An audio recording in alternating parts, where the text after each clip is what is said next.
Y'all are special viewers. Y'all are special viewers. Y'all are special viewers. Y'all are special.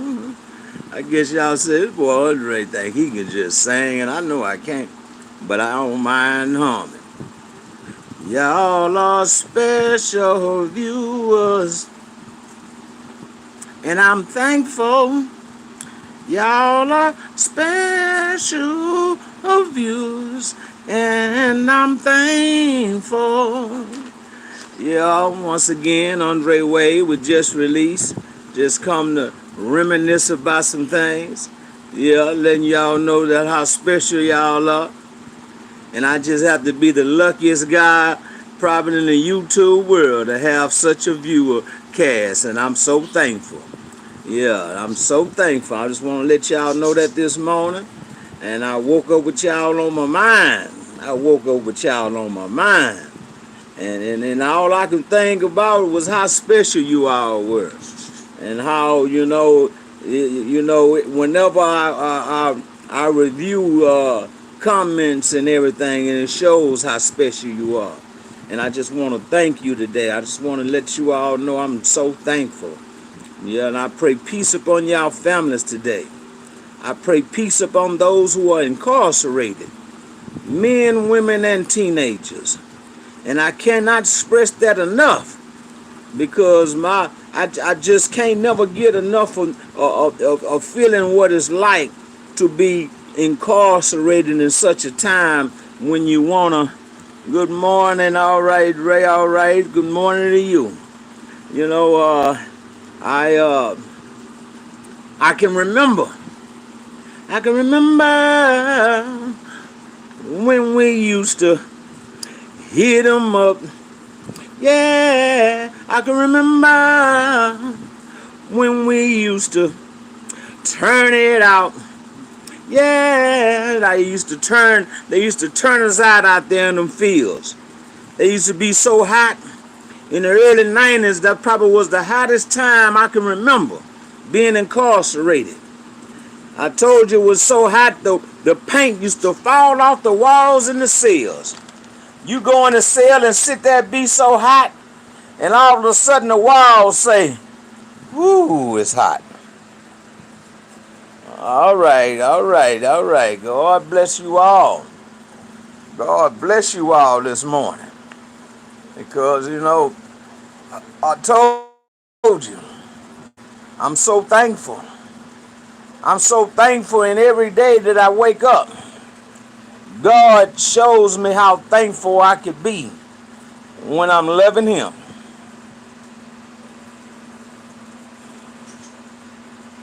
Have I ever lost a fight? Yeah, I lost a fight. Well, I had a fight, and I'm going to tell you, but I ain't lost too many fights in the streets.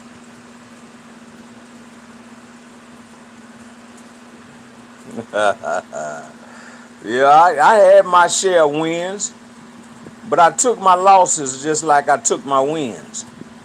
I had a bluff game. All right, I had one of the baddest bluff games, and then already I felt that the bullies, the ones that used to beat people up, was intimidated by me. They felt like they're good a good fight, which they would have, and it wouldn't have mattered to me about losing because see I grew up fighting. And so when I got into the streets, that's how I used to act. I used to act out, didn't think. I just to act out, just slap somebody, spur somebody. See, when you do that, it'll place fear in the next man that's thinking about fighting you. Yeah, it'll place fear in him. You slap somebody so hard. You slap somebody so hard that the next man, see, they ain't gonna remember you getting beat up. They gonna remember and say, man, you see how Dre Dawg slapped that fool? I had them kind of memories. I had them memories where I knocked somebody out, I whooped somebody. But I didn't just go around looking for a fight. Not until I learned that you can be beat up. When I was younger, I looked for a fight every day. I looked for a fight every day, but I learned that you couldn't win all fights. You couldn't win all fight with somebody out there badder than you. But it was something about my fighting. You know, and what was so great about my fighting is that when I came among some guys that had hands, they didn't mind sharing their hands with me, showing me how to do this and showing me how to do that. But at that time, I used to could take a punch.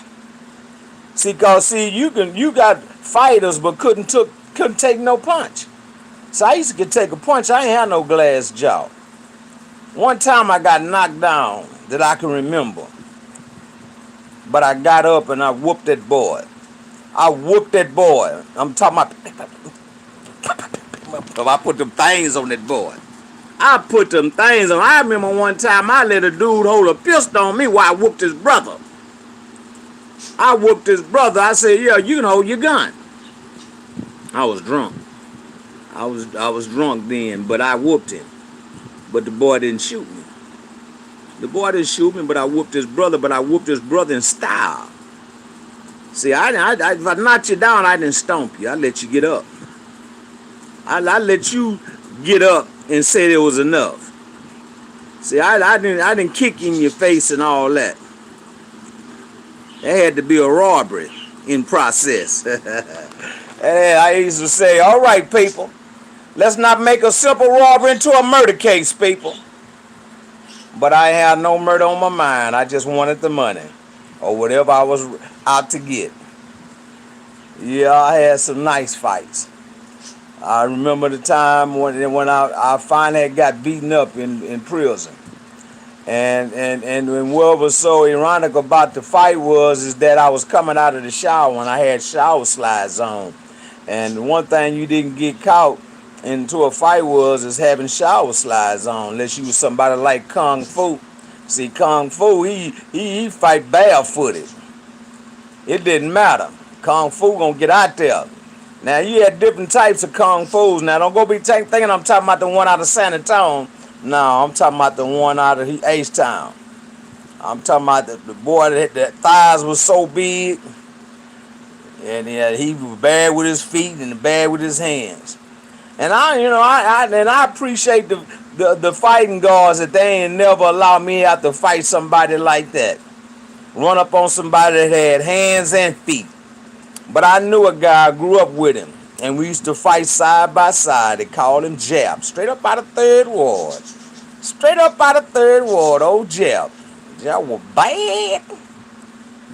was bad. Yeah, he whooped me. But I'm glad I was a friend and I know him. But I remember the times when my fights, the reason why I didn't have a lot of them, because I didn't have stupid fights. Some people have stupid fights, meaningless fights. Some people pick their fights or who they think they can beat up. So I didn't do that. At all. My fights came with drama. See, if my bluff game didn't work, then I had to use them hands. Because if I didn't, I ain't gonna hurt any teeth. I ain't gonna have them teeth because they all real. And that's what I thought about a lot of years, having my teeth. Not wanting to get my teeth knocked out my mouth. And I've seen so many dudes get their teeth knocked out their mouth. I seen a guy, he had to be almost in his 60s. Yeah, old Dre Dawg. And there's some stories. And I ain't got to put myself up on no pedestal. I don't have to put myself on no pedestal. because there's some stories being told out there behind me. But see, I ain't gonna forget them little Nates. So I ain't gonna forget them Butchers. Them boys out of West Dallas. Boy, all them boys out of West Dallas. Yeah, West Dallas in the house. West Dallas in the house. Them boys, they're all Golden Gloves. They had one dude, he was a handicap. He was a Golden Glove. You better have something, cause that handicap boy, that boy gonna swing them things. And you had different people from different areas of the cities, of the state. And I remember Wild Child, yeah, Wild Child. Y'all done heard of Wild Child if you've been in prison, Texas prison. These boys was knockouts. These boys knocked boys out. But they didn't go around.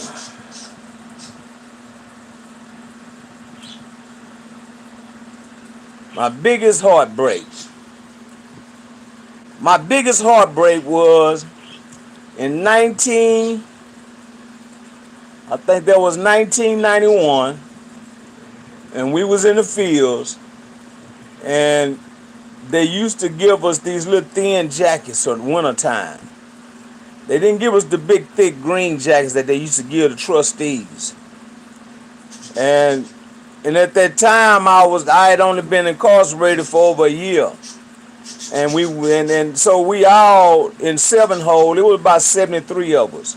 And everybody was talking about laying it down behind the jackets because they was trying to take us down there, and it was cold. It was cold, and they were talking about taking us down there by the river. I told the warden, they talking about it was 42 degrees. I said, well, warden, I said, if it's 42 down here by this building, it's got to be 39 down there by the water. But he wasn't trying to hear it. And my biggest heartbreak is that I remember we was the last ones that laid it down, and we was sitting on a slab in Indian style. They had us all sitting in Indian style. So the head warden called it back to the back gate and told the assistant warden to go and look and see how many it is. So when the warden walked out there, he said, "It ain't enough of you all convicts. Y'all ain't gonna win today." So we didn't win, and then I was hurt because so many people was talking about laying it down. It cost us all major cases that day. But we got them green jackets. And right now today you get them green jackets. Even if you down south. They felt like if you was down south it wasn't cold enough. It's cold enough anywhere if you have to have a jacket on and some gloves. And that was one of my first letdowns in prison. Me getting 45 aggravated years was a heartbreak. I never seen myself getting 45 aggravated years, and especially for someone else. Can you imagine being in the courtroom, being mocked at by the DAs? Being mocked at by the DAs. The DA told me after the trial, he said, "Mr. Wade,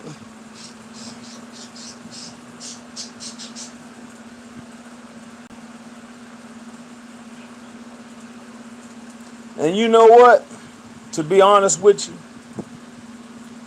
I wasn't even mad at the judge because, see, they offered me 45 aggravated. The DA asked for aggravated life sentence. The judge, I got sentenced by the judge, trial by jury. The judge gave me what they offered me, 45. He gave me 3 of them, ran concurrent. I ain't had no remorse towards the judge at all. It was the DAs because, see, I was in that same courtroom 10 months before that with a burglary habitation charge that was dismissed in front of the same DAs. The same ones, and when the head DA hollered out in the courtroom when they dismissed the case and said, "Y'all letting a criminal go." Y'all letting a criminal go. 10 months later, I was in the same courtroom with 3 counts of aggravated robbery. 2 of them wasn't even mine. After I lost those counts, after I lost those trials,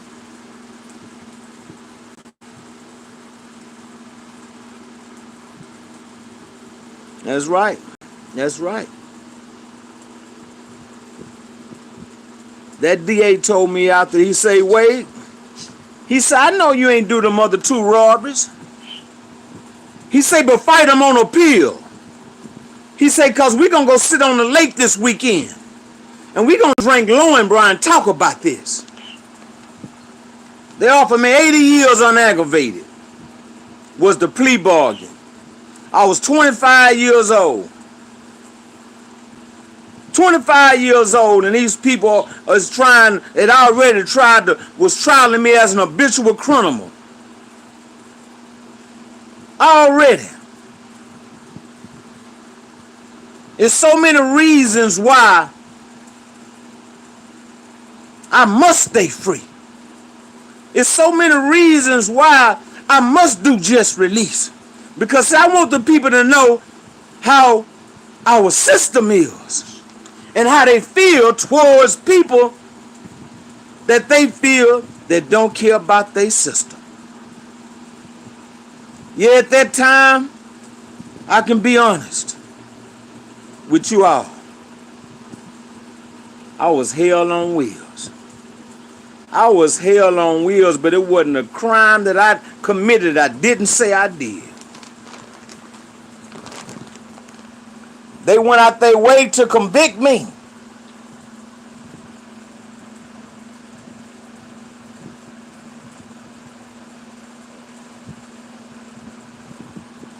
One of the persons dead and one of the persons incarcerated. The person that's incarcerated has already given a written statement that I wasn't the one that did the crimes. Project Rio has been, the Project Innocent People has been working on my case since 2015. And through the grace of God, what made them laugh is going to make them cry. Because, see, you can't do dirt. You can't do dirt. What goes on in the dark shall come to the light. And that's what they told us. That's what they told those who was doing wrong. And guess what? They wrongfully convicted me. They wrongfully convicted me because, see, I wouldn't have never got 45 years for the one robbery that I did. Just for that one.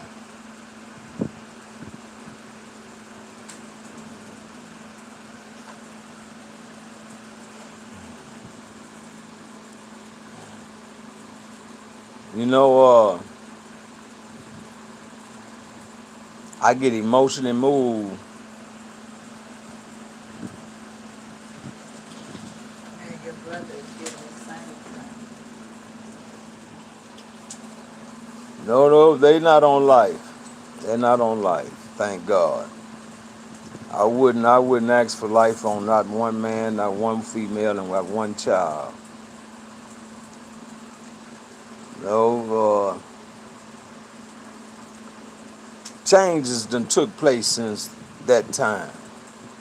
So many changes done took place. Alameda Plaza, yeah, APT. We call it APT, Alameda Plaza, Texas. That's where I'm from. And so much took place since then. And I don't have a bitter heart towards the system. I don't have a bitter heart towards those who convicted me. See, because I did my time. I did the time that they gave me. I did the time that they gave me, so they're going to have to do the time that God is going to give them behind that time. And that's the only way I look at it. See, I gave it to them a long time ago. I gave it to them. I was basically crossed out by my lawyer.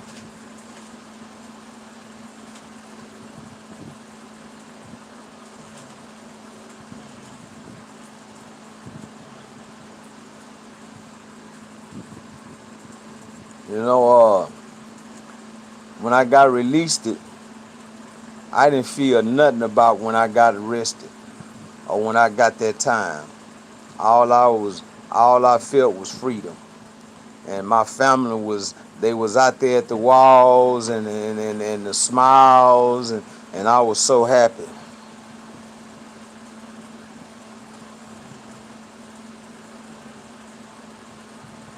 Yeah, you gotta feel good about freedom. I told you, it ain't just so much about being in freedom from prison, but freedom from anything that's been having you down for so long. And prison had me down for so long. So many visitations, so many commissaries, so many rack times, so many day room times out of 20 something years. That is a lot of time that I put in, and I didn't have to. See, because by placing me in that place, you build the character that wasn't even there. I had to create a character just to survive, to get out. I had to create a character to survive, just to keep a sound mind. The system creates characters among people where it don't belong. It didn't take me no 20 years to realize that whatever I did wrong, I did wrong. And ain't no telling what might have would have took place in my life if I still would have been free. I don't know. But what I know that took place out of the years that I was incarcerated, they built a man that they can't tear down. They built something that they can't tear down. See, they think they doing something slick when they do us away. See, if they do away with you and you get in the system and you fall short,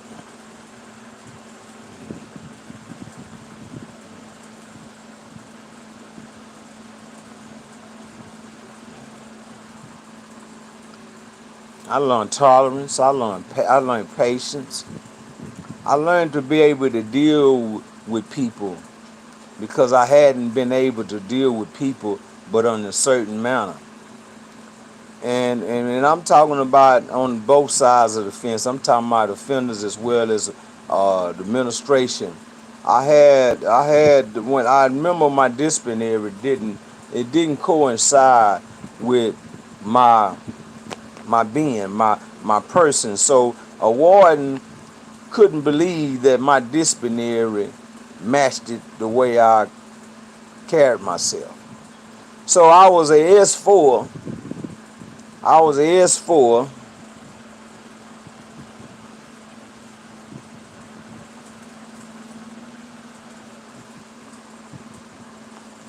I think my first fight it was a while. It was a while because see I had already been to prison twice. So I wasn't just so much ignorant to the system. I was on Hackleberry, I was on Ferguson. I was already on some gladiator units before I even hit Eastham.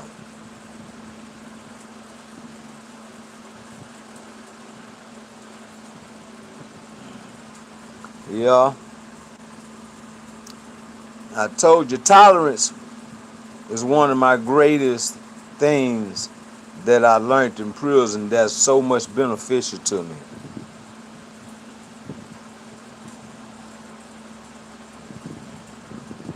Yeah, be all right, BG. All right, all right. But listen, all right, Oak Cliff. All right, all right, all right. Up in the house, Oak Cliff up in the house, y'all. I told you I did a lot of time with them Oak Cliff boys.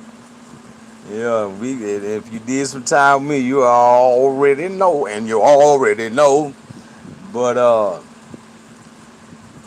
I wasn't a biased dude towards this D Town and H Town days. Cause if you real, I don't care if you're from Buffalo, Texas. That's what count, and that's the way it was. And cause I ain't never been a part of a H-Town circle.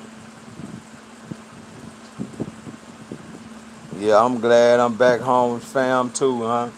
I'm really glad that it's not an institutional way. Even though I went through that little old phase with ISF, and that's one thing about me, right? I experienced a little bit of everything in my life, and I guess I just have to experience everything once at least. And but I just thank God that I'm here. Uh, Me and my old one leg, we're gonna be all right though. We're gonna be all right. We're gonna make it, huh? We're gonna make it. We're gonna make it, and before you know, we're gonna have a prostate foot, and we're gonna be moving around.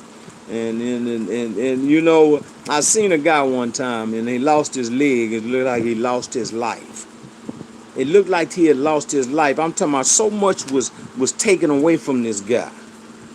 Life was truly taken away from his being. And he was a wreck yard dude. I'm talking about this dude stayed on that wreck. But when this guy lost that leg, he was about to go home too. And he went home with a sorrowful spirit. He went home with a truly sorrowful spirit. I'm trying to keep my spirit up. I'm trying to stay prayed up. Y'all remember we used to go to church down there in prison? Stay prayed up. And got to clean up what we messed up and start all over again. Yeah, y'all boys remember that. And that was so meaningful of a song to some men who became closer to God. And I remember a time on the Hughes unit when Warden Scott was over there and how we were, but we had started going to church over there, and so much was being said among the men that was troublemakers, but becoming spiritual men.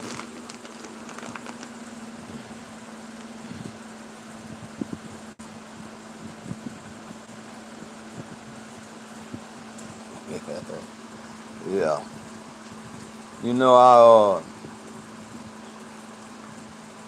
I used to argue a lot, right?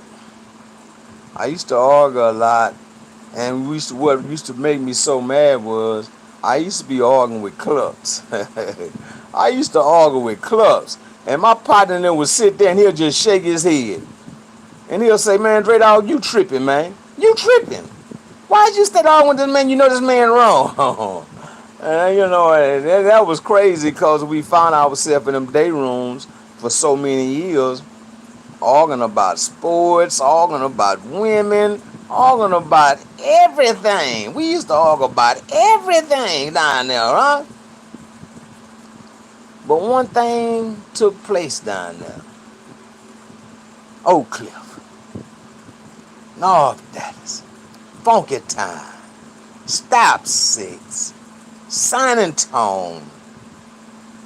All these places of men was in this one place, and we all got to know one another. We all got to know one another. And we was cities among men getting to know one another. Arguing on Sundays. Spurs, Rockets, Cowboys, all this. Sunday? Do-dum-do-dum-do-do-dum. Dum-dum-do-dum-do-do-dum. Sunday football. Yeah, them was the days to look forward to, man, on weekends. Because you knew Monday we was going out to work, but boy, we be sweating them parlay tickets. We be sweating them parlay tickets, boy. We be trying to hit. We be trying to win. I had a partner call me this morning. He say, "Man, we need some stories about about them billy tenders, about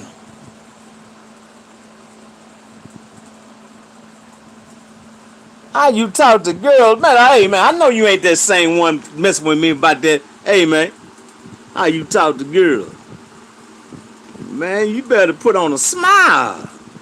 Put on a smile. The smile come for any word. Cause see, if you ain't got nothing to go with the word, then it ain't gonna matter about what you saying to the girl. You gotta have a smile on her. See, cause when she look at you, you gonna say, he have a beautiful smile. You might not even have to say nothing, just keep on smiling. She might say, just follow me and just smile. Yeah, just smile. Just keep the smile on your face. What's on your heart? How you feel? When you see her. See, when you see certain women, it's certain things come in you. It's certain things come up on you that you can say that you probably couldn't say to the next woman. And whatever it is that you feel, as long as it's not disrespectful, is what you're supposed to be expressing. Not the next man conversation. Not the song you just got through listening to. But what's in your heart. What's in your heart? What's in your eyesight? Because see, whatever caught your eyesight, you should be able to talk. You should be able to express yourself. Because see, if she fine, she fine. If she just look good, she look good. If she smell nice, she smell nice. Hello, how you doing? I just want to let you know, hey, I would be less of a man if I just sit right here and walk by you and not say hello. With a smile. With a smile, she gonna say, well, hello, how you doing? And then you got to be able to come with something. You know, because you can open the door. The door is open now. Because she's smelling good. She's looking good. Yeah. With a smile. And she going to say, she going to be telling her girl, boy, I met a nice looking young man today. And going to say, yeah, he's had a beautiful smile. See, because a lot of men don't smile.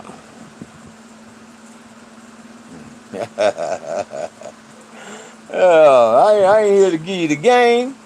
I'm giving you what you supposed to already had. See, them older cats supposed to already gave it to you. Your uncles, your big brothers, your old man. See, you don't supposed to do no H. I'm at that H, and I ain't talking about Huntsville. I'm at that H-Town, Houston, Texas. And that's what we about. We about flavor. See, we don't do no, oh, man, what the...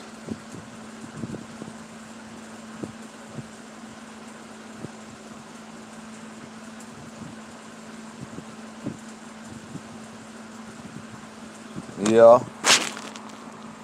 I wasn't able to read all that, but I can give some advice. You know, some things that we place ourselves in, we have to go ahead and accept that responsibility. See, whatever we place ourselves in, we have to go ahead and accept that responsibility. See, because if you accept that responsibility or whatever you did, I'm not telling you to tell it on yourself if you wasn't wrong. But if you caught to the dead of wrong, then by you accepting what you did wrong, you'll come out with a lesser offense, a lesser time. It's so much that's going to come out of something that you felt like was bad. Something good can come out of even something bad. When we are willing to accept our responsibility. When we are willing to accept our responsibility, you don't know that you might not even go to prison. You might not even, whatever you thought or whatever they was telling you might not even take place. Because you would accepted your responsibility. And that's real. I know some people, I ain't going to tell it on myself because I didn't tell it on myself either. But I was 25 years old. I was 25 years old. And see, I don't want to see nobody go to prison or do any kind of jail time, even if they was wrong. See, you have to take that bad experience and use it for a stepping stone to do something good. And what I mean by that is let's say you do go to prison behind for what you did. Then go in there and gain something that can benefit you when you get out. When you get out. Because see if you're young, guess what? You can grow old in jail. You can grow old even in prison. But that don't mean you got to grow and not learn anything. See, that don't mean you just was a body in there. See, when you stepped out, it's so much that you had that you didn't have when you came. That's beneficial. It's so much that you know now, and that you utilize on a daily basis that supports your life of freedom. I don't know if I could give to the point where I can bring on a smile out of something that already has been messed up. But I can tell you whatever we messed up, we can clean up. This is Andre Wade with Just Release, and hey, I told you when you tell somebody about Just Release, tell them hit that like button. Tell them to share and subscribe. Tell them to share and subscribe. Because they're going to like it. They're going to like it because they don't tell them what I might come back with next.